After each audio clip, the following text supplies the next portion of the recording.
सुनावणी झाली आहे संतोष देशमुख यांच्या फोन प्रकरणाची, काय नेमकी प्रक्रिया झाली न्यायालयात काय? आज प्रकरण प्रलंबित जे होतं ते मागच्या वेळेला आपण काही कागदपत्रांची मागणी वगैरे केली होती. त्या मागणी संदर्भातल्या पूर्तता थोडी कागदपत्रांची झालेली आहे. आता या प्रकरणामध्ये चार्ज ठेवण्याच्या स्टेजला काम आलेलं आहे. आता आज रोजी आम्ही आरोपी नंबर 1 वाल्मिक कराड यांच्यामार्फत डिस्चार्ज ॲप्लिकेशन दाखल केलेलं आहे आणि त्या डिस्चार्ज ॲप्लिकेशनचा सेसाठी आता पुढची तारीख दिलेली आहे. तुम्ही या प्रकरणात मागणी केली होती, ते दिले गेले? ते काही फॉरेन्सिकला गेले होते, ते आता कोर्टात सादर केलेत त्यांनी, त्याचे अजून मिळालेले नाही आहेत.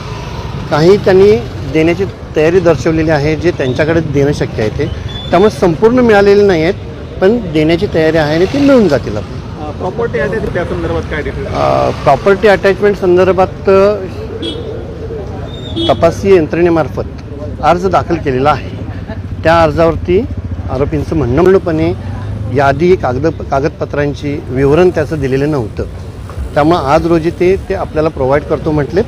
ते कागद मिळाल्यानंतर त्याच्यावरती म्हणणं दाखल होईल आणि मग त्या अर्जावरती युक्तिवाद होईल. आता या पुढील ज्या सुनावणी होणार आहे त्यामध्ये आता चार्ज फ्रेम होईल अशी शक्यता वाटते? नाही, आता चार्ज फ्रेम व्हायची शक्यता पुढील सुनावणीपर्यंत तरी नाही वाटत, कारण डिस्चार्ज ॲप्लिकेशन दाखल केलेलं आहे आणि ते डिस्चार्ज ॲप्लिकेशनवर तपासी अंमलदार किंवा सरकारी वकील पक्षाचं म्हणणं ज्यावेळेला येईल, ते म्हणणं आल्यानंतर त्याच्यावरती काय योग्य तो निर्णय होईल. मग त्यानंतर ठरेल की चार्ज फ्रेम होणार की डिस्चार्ज.